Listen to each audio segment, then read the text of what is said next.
आता आपल्या आवडत्या मालिकेचे संपूर्ण भाग मालिका प्रसारित झाल्यानंतर लगेचच पाहू शकता फक्त सन नेक्स्ट वर. भारतातील प्रेक्षकांसाठी मोफत सेवा.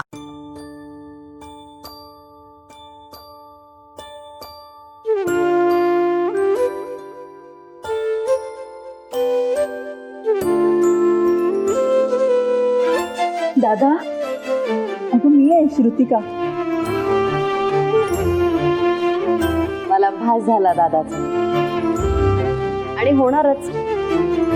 मी तुझ्यात दादालाच तर बघते. तू असं काही बोललीस की मी काय बोलावं हेच सुचत नाही मला. पण तू आता इथे काय करतेस? दादाची आज जरा जास्तच आठवण येत होती, म्हणून मी त्याच्या फोटोकडे बघत उभी होते.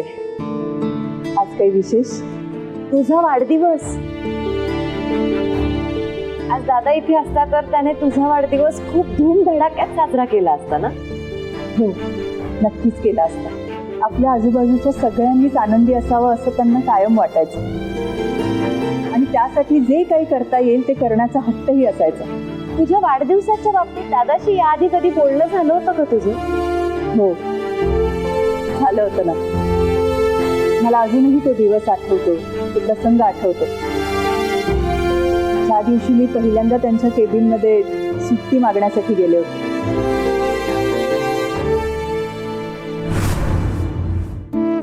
हाय, तुम्ही साडीत खूप सुंदर दिसता. माझ्या फ्रेंडचा बर्थडे आहे, तर मला सुट्टी हवी होती. तुमच्या फ्रेंडच्या बर्थडे बद्दल कळलं, पण तुमची बर्थडेट नाही कळली.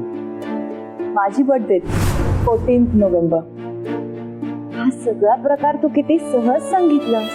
मग त्याच्यात सहजपणे काय? जे घडलं तेच मी तुला सांगितलं. सगळ्यांनाच नाही जमत हे. काही जण स्वार्थासाठी आपल्या मनाच्या गोष्टी रचून सांगत असतात. एनिवेज, आज तुझा वाढदिवस आहे आणि आपल्याला दादाची आठवणही येतेय आणि तुझ्या वाढदिवसाची आठवण दादाच्या केबिनची जोडली गेलेली आहे. त्यामुळे निर्णय घ्यायचा हा उत्तम योगायोग आहे. निर्णय? जस्ट इमॅजिन, इतके दिवस बंद असलेली दादाची केबिन आज उघडली जाते. दादा जशी केबिन मध्ये एंट्री घ्यायचा तशीच एंट्री तू घेतेयस आणि दादाच्या खुर्चीवर मी तुला बघतेय बसले. काय? हो, खरंय. आदिशक्ती ग्रुप ऑफ इंडस्ट्रीजची जबाबदारी मी तुला सांभाळायला देते.